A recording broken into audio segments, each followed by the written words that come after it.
미국 정치판이 또 한 번 뜨겁게 달아올랐습니다.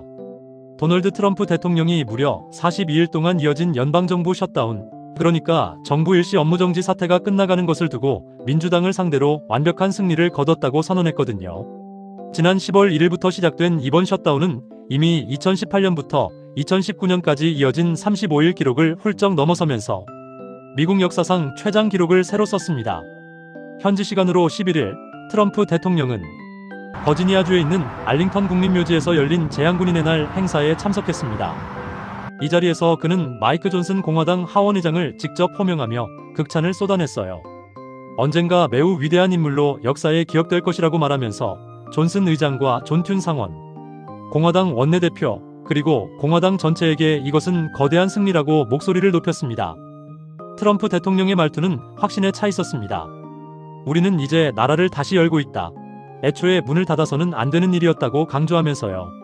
실제로 미국 상원은 10일에 임시 예산안을 찬성 60표, 반대 40표로 최종 가결했습니다. 이게 얼마나 어려운 일이었는지 아시나요? 그동안 무려 14차례나 표결이 시도됐지만 번번이 부결됐거든요. 가결에 필요한 60표를 확보하는 게 그만큼 어려웠다는 얘기죠. 흥미로운 건 이 과정에서 민주당 중도파 8명이 공화당에 손을 들어줬다는 겁니다. 이들은 무조건 찬성한 게 아니었어요. 오바마 케어 보조금 연장에 대한 12월 별도 표결 보장, 셧다운 기간 동안 해고된 연방 공무원들의 복직, 그리고 일부 부처 예산의 초당적 처리를 약속받은 뒤에야 찬성으로 돌아섰습니다. 반대로 공화당에서는 랜드폴 의원이 유일하게 반대표를 던졌는데 법안에 포함된 대마 관련 조항을 문제 삼았다고 하네요. 이제 남은 건 하원 표결과 대통령의 최종 서명뿐입니다. 하원은 12일 표결을 진행할 예정인데 공화당이 다수당이니까 통과는 거의 확실시되는 상황이고요. 트럼프 대통령도 이미 법안 지지 의사를 명확히 밝혔습니다. 42일이라는 숫자가 얼마나 긴 시간인지 감이 오시나요? 한 달 반이 넘도록 미국 연방정부가 제대로 작동하지 못했다는 얘기입니다. 미국 재무부가 밝힌 바에 따르면 매주 150억 달러, 우리 돈으로 약 21조 원의 손해가 발생했다고 합니다. 한 달 반이면 단순 계산으로도 100조 원이 훌쩍 넘는 천문학적인 손실이죠. 실제로 국민들의 삶은 심각하게 흔들렸습니다. 항공 분야만 봐도 하루에 2,000편 이상의 항공편이 취소되고 7,000편 이상이 지연됐어요. 항공관제 인력이 부족해지면서 미국 주요 공항들이 난리가 났던 겁니다. 더 심각한 건 저소득층을 위한 식품 보조금 프로그램인 SNAP였습니다.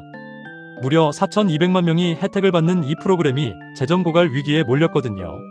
미국 농무부는 10월 말 재원이 바닥났다며 11월 1일부터는 어떤 혜택도 지급되지 않을 것이라고 공지했습니다. 상황이 이 지경까지 가자 법원까지 나섰습니다. 로드아일랜드 연방지방법원과 매사추세츠 연방지방법원이 각각 SNAP 혜택 중단을 막는 임시 금지 명령을 내렸어요. 하지만 트럼프 대통령은 그럼 합법적으로 해당 자금을 댈 수 있는 방법을 알려달라고 법원에 역으로 요구하면서 강경한 태도를 유지했습니다. 그렇다면 도대체 무엇이 쟁점이었을까요? 핵심은 오바마 케어 보조금 연장 문제였습니다. 2010년 오바마 행정부 시절 도입된 오바마 케어는 국민 건강보험 가입을 의무화하고 정부가 보조금을 지급하는 제도인데요. 올해 말 종료 예정인 이 보조금을 계속 지급할 것인가를 두고 양당이 첨예하게 대립한 겁니다. 민주당 입장에서 오바마 케어는 상징적인 정책 성과입니다. 쉽게 양보할 수 없는 사안이죠. 반면 트럼프 대통령과 공화당은 이 보조금이 불법 이민자들에게까지 지급되고 있다며 강력히 반대했어요. 트럼프 대통령의 표현은 더욱 강렬했습니다. 감옥과 갱단, 정신병원에서 불법으로 우리나라에 들어온 사람들을 위해 1조 5천억 달러, 우리 돈으로 약 2,192조 7천억 원에 달하는 의료비 등을 주는 것은 도저히 할 수 없는 일이라고 못을 박았습니다. 트럼프 대통령은 스포츠 방송 ESPN의 팬 메가피 쇼에도 출연해서 같은 메시지를 반복했어요. 정부 문을 다시 여는 것으로 민주당을 상대로 큰 승리를 거뒀다. 그들은 재협상 과정에서 전혀 성공적이지 못했다고 단언했습니다. 폭스뉴스 인터뷰에서는 더 직접적이었죠. 척 슈머 민주당 상원 원내대표를 거론하면서 슈머는 공화당을 무너뜨릴 수 있다고 생각했지만 결국 공화당이 그를 무너뜨렸다고 주장했습니다. 존 튠 상원 공화당 원내대표의 말도 의미심장했습니다. 매우 긴 여정이었다. 말 그대로 역사상 가장 긴 셧다운이었다고 언급하면서 이제 종료를 눈앞에 뒀다고 말할 수 있어 기쁘다고 소회를 밝혔거든요. 반면 척 슈머 민주당 원내대표는 오바마 케어 보조금 문제에서 실질적 진전이 없었다며 합의안에 반대표를 던졌습니다. 민주당 내에서도 균열이 드러난 순간이었죠. 블룸버그는 이번 협상을 두고 의미 있는 분석을 내놓았습니다. 공화당이 백악관과 상하원을 모두 장악한 상황에서 민주당이 트럼프 대통령의 정책을 저지하는 게 얼마나 어려운지를 보여주는 사례라는 거예요. 트럼프 대통령과 공화당은 오바마 케어 보조금 논의를 위해서는 셧다운부터 종료해야 한다고 일관되게 못 박았고 결국 이 구도를 관철시킨 셈입니다.